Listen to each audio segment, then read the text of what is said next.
কথায় আছে না, সংসার সুখের হয় রমণীর গুণে।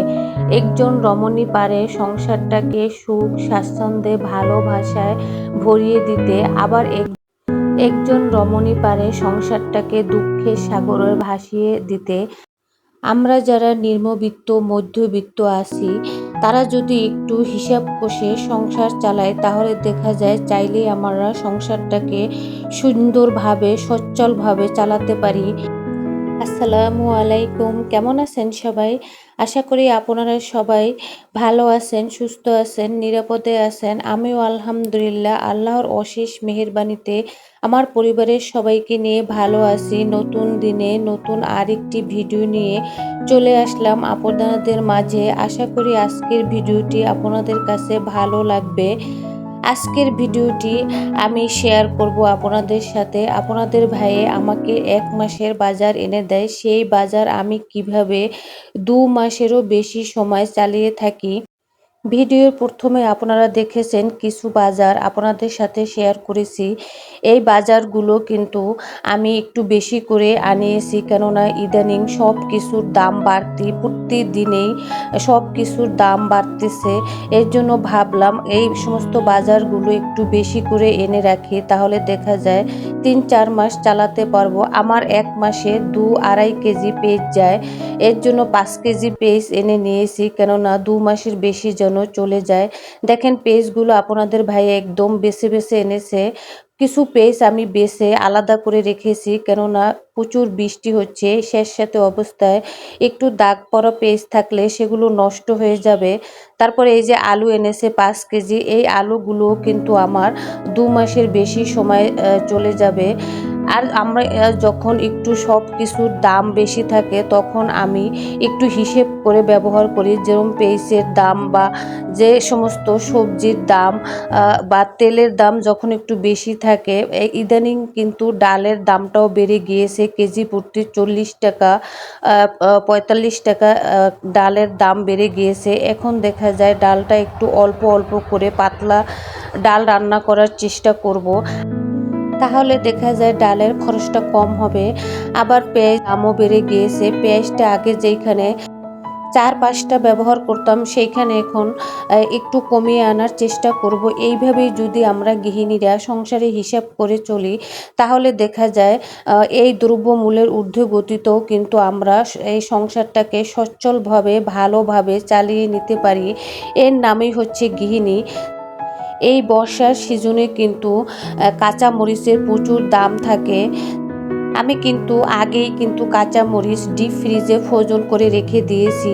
ওইখান থেকেই কাঁচা মরিচটা আমি আমার রান্নাবাড়ির কাজে ব্যবহার করে থাকি। এইভাবে যখন যে সিজনের সবজিগুলো থাকে, সেইগুলো যদি আমরা একটু ফ্রোজন করে ফ্রিজে রেখে দেই, তাহলে যখন দেখা যায় সিজন থাকে না, তখন ওইগুলো আমরা ব্যবহার করি। তাহলে দেখা যায় আমাদের এত দাম দিয়ে সবজিগুলো বা তরিতরকারিগুলো কিনতে হয় না। একটু বুদ্ধি খাটালেই আমরা দেখা যায় সংসারটাকে ভালোভাবে সুন্দরভাবে সচ্ছলভাবে চালাতে পারি।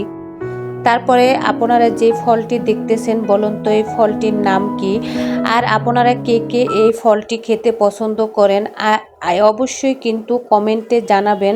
আমি কিন্তু এই ফলটি খেতে খুবই পছন্দ করি। আমার মতো কে কে পছন্দ করেন তা কিন্তু কমেন্টে জানাবেন। একটি সংসারকে একটি গৃহিণী যদি হিসাব করে চলে, তাহলে দেখা যায় স্বামীর অল্প ইনকামও কিন্তু সংসারটাকে ভালোভাবে সচ্ছলভাবে চালাতে পারে। একজন পুরুষ কিন্তু সংসারে যা যা প্রয়োজন হয় তা কিন্তু এনে দেয়, কিন্তু কিভাবে খরচ করবেন, কিভাবে আপনি যে বাজার এনে দিয়েছে সেই বাজার কিভাবে অধিক সময় সংসারে চালাবেন, সেটা কিন্তু দায়িত্ব থাকে একজন গৃহিণীর। তারপরে আমি চলে আসলাম দুপুরে রান্নার জন্য। আজকে দুপুরে রান্না করব চিচিঙ্গা ভাজি করব। এর জন্য চিচিঙ্গাগুলো ভালোভাবে আমি কুচি কুচি করে কেটে নিয়েছি। তারপরে পেঁয়াজ রসুন ভেজে চিচিঙ্গাগুলো দিয়ে নিয়েছি। এখন পরিমাণ মতো হলুদের গুঁড়া, পরিমাণ মতো লবণ দিয়ে এখন ভালোভাবে নাড়াচাড়া করে ঢাকনা দিয়ে ঢেকে দিব। তারপরে এই যে সিজনাল যে সবজিগুলো আছে, এগুলো যদি আমরা এখন যেরকম ঝিঙ্গা, চিচিঙ্গা, তারপরে পুঁই শাক, ঢেঁড়স, পটল, আরও অনেক কিছু সবজি আছে, এগুলোর কিন্তু এখন দাম কম। কেননা এই সিজনের যে সমস্ত সবজি আছে এগুলো যদি আমরা সংসারে দেখা যায় খেয়ে থাকি তাহলে কিন্তু আমাদের সেরকম একটা সংসারে খরচ হয় না। আর সিজনাল ছাড়া যে সবজিগুলো আছে ওগুলো কিন্তু প্রচুর দাম হয়। এই যে এখন টমেটো কিনতে গেলে দেখবেন প্রচুর দাম। আমি কিন্তু কখনোই এই সিজনাল ছাড়া টমেটো খাই না, কারণ দেখা যায় টমেটো দিলে একটু মজা হয়। মজার বিষয়টা যদি খেয়াল করতে যাই তাহলে দেখা যায় আমার সংসারে কিন্তু খরচটা অনেক বেড়ে যাবে। তার জন্য এটা না খেলে কিছু হবে না। তারপরে এই যে এখন কিন্তু ধনেপাতার প্রচুর দাম। এত দাম দেখে কিন্তু আপনাদের ভাইয়াকে কখনোই বাজার থেকে ধনেপাতা আনতে বলি না। আমি কিন্তু আমার ছাদে আমাদের যে বিলেতি একটা ধনেপাতা বা যেটাকে দেশি ধনেপাতা বলা হয় ওইটা লাগিয়ে নিয়েছি। যখন প্রয়োজন হয় তখন আমি তরকারিতে ব্যবহার করে থাকি। তারপরে এই যে আমার ছোট ছেলের জন্য রাইস কুকারে দুধ জাল করে নিচ্ছি। দুপুরের জন্য আমি আরেকটি তরকারি বসিয়ে দিয়েছি। এইখানে ঝিঙ্গা দিয়ে আর কারফিউ মাছ রান্না করব। ঝিঙ্গা তরকারিটা প্রায় হয়ে গিয়েছে।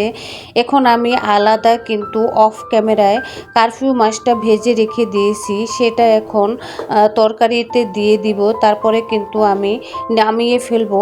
কারা কারা এই মুহূর্তে আমার ভিডিওতে আসেন আমি তো জানি না। যারা যারা আমার ভিডিওতে জয়েন আছেন একটি লাইক দিতে ভুলে গিয়েছেন, প্লিজ একটি লাইক দিয়ে আমার ভিডিওটি কন্টিনিউ করবেন। আপনার একটি লাইক দেখা যায় আপনি দেখার সাথে সাথে আমার ভিডিওটি আরও অনেকজনের কাছে পৌঁছে দেবে, অনেকজনকে দেখার সুযোগ করে দিবে। আর আমার ভিডিওটির কোথাও যদি কোনো কথা বা কাজ আপনাদের কাছে ভালো লেগে থাকে তাহলে চাইলেই আমার চ্যানেলটিকে একটি সাবস্ক্রাইব করে নিতে পারেন। আর অবশ্যই পাশে থাকা বেল অপশনে প্রেস করে রাখবেন। আমি যখনই কোনো ভিডিও আপলোড করব আপনাদের কাছে নোটিফিকেশন আকারে পৌঁছে যাবে। আপনি সময় সুযোগ করে আমার ভিডিওটি দেখে নিতে পারবেন।